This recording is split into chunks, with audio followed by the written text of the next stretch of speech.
پہلا کرنتھیوں 2 باب اور اس کی 8 آیت میں لکھا ہے، جیسے اس جہان کے سرداروں میں سے کسی نے نہ سمجھا، کیونکہ اگر سمجھتے تو جلال کے خداوند کو مصلوب نہ کرتے۔ اس آیت میں دراصل خدا کے چھپے ہوئے پلان کے بارے میں بتایا جا رہا ہے کہ اگر ان سرداروں کو یسوع مسیح کے بارے میں پتہ چل جاتا تو یہ یسوع مسیح کو کبھی بھی صلیب پر چڑھنے نہ دیتے۔ یہ سردار اور کوئی نہیں بلکہ شیطان اور اس کی بری ارواح ہیں۔ شیطان اومنی پریزنٹ نہیں ہے، اس لیے وہ اپنا کام کروانے کے لیے اپنی بری روحوں کا سہارا لیتا ہے۔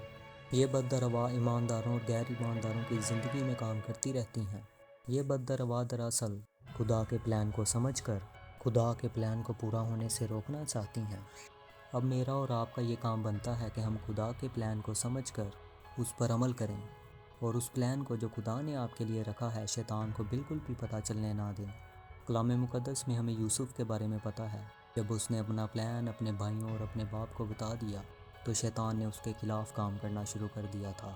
شیطان کا ایک بڑا ہتھیار یہ ہے کہ وہ ہم مسیحیوں کو کنفیوز کرنا چاہتا ہے، لیکن ہم مسیحیوں کو چاہیے کہ ہم شیطان کو کنفیوز کریں۔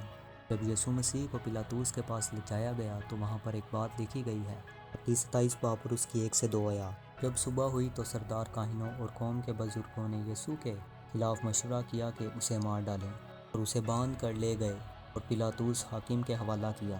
یہاں پر ہم دیکھتے ہیں کہ انہوں نے خدا یسوع مسیح کے ہاتھوں کو باندھ دیا۔ اب یہاں پر یسوع مسیح کے مخالف یہ سمجھ رہے ہیں کہ وہ یسوع مسیح سے جیت رہے ہیں۔ ایسا بالکل نہیں ہے۔ دراصل یسوع مسیح نے اپنے ہاتھوں کو خود بند جانے دیا ہے تاکہ پلان آف گاڈ کو پورا کر سکے۔ یہاں پر شیطان کو بھی لگ رہا تھا کہ شاید یسوع مسیح کو بندھوا کر وہ جیت رہا ہے، لیکن ایسا نہیں ہے۔ دراصل یسوع مسیح پلان آف گاڈ کو پورا کر کے ساری انسانیت کو بچانے کے لیے ایسا کر رہے تھے۔ اور جب ہم داؤد اور جاتی جولیت کی کہانی پر غور کرتے ہیں، ہم نے بہت بار اس کہانی کو سنا اور پڑھا ہوگا، مگر اس کہانی میں ہم ایک چیز کو نظر انداز کر دیتے ہیں۔ داؤد نے بھی جاتی جولیت کو کنفیوز کیا تھا۔ پہلا سیموئیل 17 باب اور اس کی 40 آیت میں لکھا ہے، اس نے اپنی لاٹھی اپنے ہاتھ میں لی اور اس نالا سے 5 چکنے چکنے پتھر اپنے سے چن کر کو چرواہے کے تھیلے میں اس کے پاس تھا اپنی جولے میں ڈال لیا، اور اس کا فلاکن اس کے ہاتھ میں تھا، وہ اس فلسطی کے نزدیک چلا۔ اب داؤد کے ہاتھ میں 2 چیزیں ہیں، ایک اس کی لاٹھی اور ایک فلاکن۔ اب یہ بات ہمیں سوچنے پر مجبور کر دیتی ہے کہ داؤد نے جب جاتی جولیت کو فلاکن سے ہی مارنا تھا تو اس نے اپنے ہاتھ میں لاٹھی کیوں پکڑی، اور نہ ہی داؤد نے اس لاٹھی کا استعمال کیا۔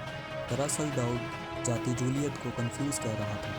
جاتی جولیت کی نظر داؤد کی لاٹھی پر تھی، اور وہ فلاکن اور پتھر جاتی جولیت کو نظر نہیں آ رہے تھے۔ یہ داؤد کا ایک ہیڈن پلان تھا۔ پہلا سیموئیل 17 باب اور اس کی 43 آیت میں لکھا ہے، تو فلسطی نے داؤد سے کہا، میں کوتا ہوں جو تو لاٹھی لے کر میرے پاس آتا ہے۔ اس خود پر لعنت کی۔ یہاں ہم دیکھتے ہیں فلسطی کی نظر داؤد کی لاٹھی پر تھی، اور وہ داؤد سے کہتا ہے، کیا میں کتا ہوں جو تو لاٹھی لے کر میرے پاس آیا ہے۔ دراصل داؤد کا ہیڈن پلان تھا کہ وہ اس فلسطی کو لاٹھی سے نہیں بلکہ فلاکن اور پتھر سے مارے۔ داؤد کا پلان ہیڈن تھا، اور آپ کو آخر میں پتہ ہی ہے کہ جاتی جولیت کے ساتھ کیا ہوا۔